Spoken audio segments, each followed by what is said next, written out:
What's going on, everyone? It's time for a comedy film review. This is also marketed as a horror thriller, but it is absolutely none of those. But yeah, so today we're going to talk about Cocaine Bear. It was released February 24th, 2023, and it's directed by Elizabeth Banks. Yeah, that was a surprise when I saw that. I'm like, she did this. She's like a star. She plays in Charlie's Angels, Pitch Perfect 2, Zack and Mary Make a Porno, Walk of Shame, and a whole pile of other things. And this had a budget of $35 million. And yeah, so yeah, let's talk about Cocaine Bear. This is a comedy. It's not a horror thriller like they marketed it. Like, what the hell is wrong with people these days? Anyways, it's still a lot of fun.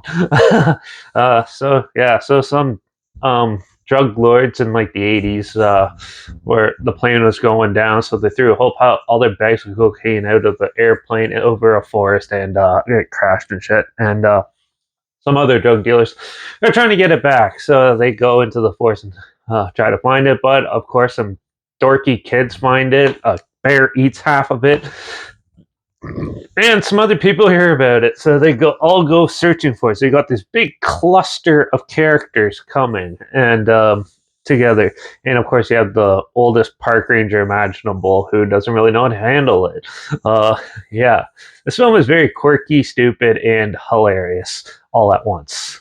Yeah, so it definitely has a lot of good drug tropes in it and everything like that. The kids in this film that you first follow for a little bit are actually really pretty good, and character-wise, they're pretty amusing and stuff. Especially the little guy. He was little boy character. He was pretty funny and stuff like that. Like, there's a scene where they're gonna try the cocaine, and they're like.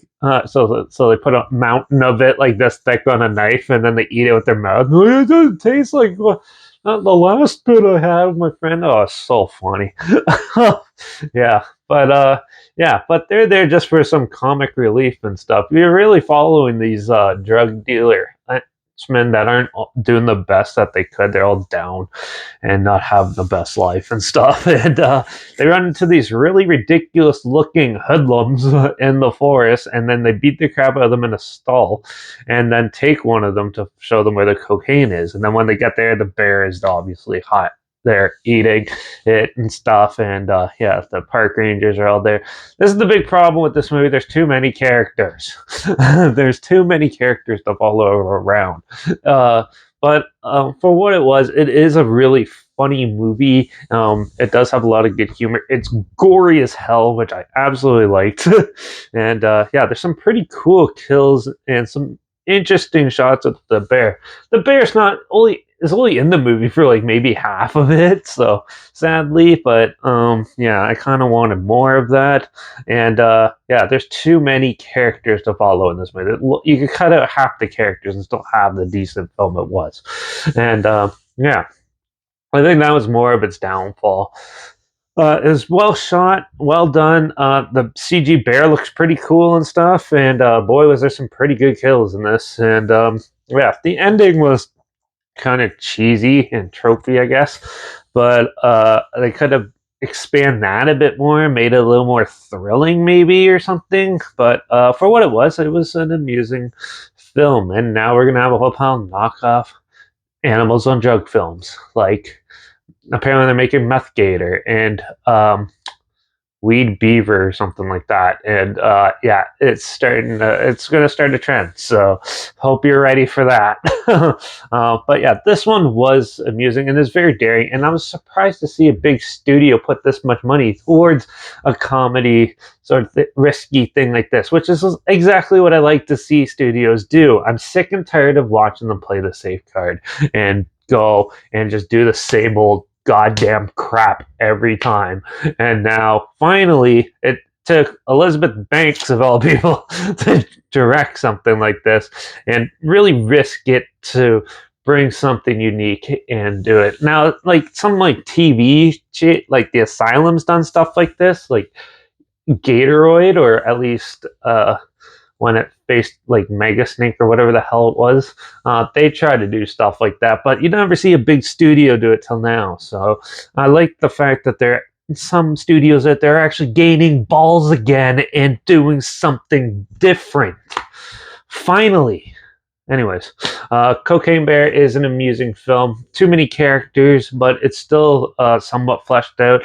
It's entertaining. It's gory. There's some good scenes. Watching a bear run around on high on cocaine, even though it most likely would have died with all the cocaine it did, it was a lot of fun. So I'm going to give Cocaine Bear a 3.5 out of 5. It was amusing and fun, but you can tweak it a lot more to make it even better. But hopefully they make a sequel, and hopefully they take out half the characters and maybe found some in. Also, the paramedic kills were the best in the whole film, by far. That was like my favorite scene in the whole movie. Anyways, yeah, if you want to check it out and see what I'm talking about, there's a trail link down below, like always. Also, link down below is my Instagram, so I post clips of films and reviews in the future. All my stories have the film title hashtag, the subject on film and a hashtag, so you're aware of it.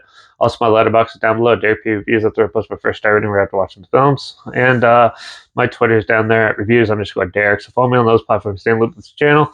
Like this video, share it to more people aware of it. Comment your opinions of the film down below if you have any, and let me know if there's any films or film franchise in any genre that I want to hear my opinions on in the future. And if they're on any streaming sites, let me know. And I'll try my best to get them as soon as I can, and if I can find them. Yeah, make sure you subscribe. Hopefully, we'll find something weird, obscure, and odd that you probably never thought of checking out together. And also show you my opinions on popular films that have come out, somewhere like this, classic films, and reviews on other things as well. And don't forget to ring that bell because, well, I'm going to go back to the indie thriller horror territory for some really obscure stuff. Tomorrow, I'm going to probably talk about Shadowplay. Dee Wallace plays a psychotic playwright who lost her husband to suicide and is trying to get over it, but then she starts seeing him again.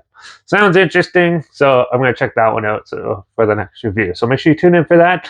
Watch for all those animals high on cocaine, and I guess I'll see you all in the next review. So until then, cheers.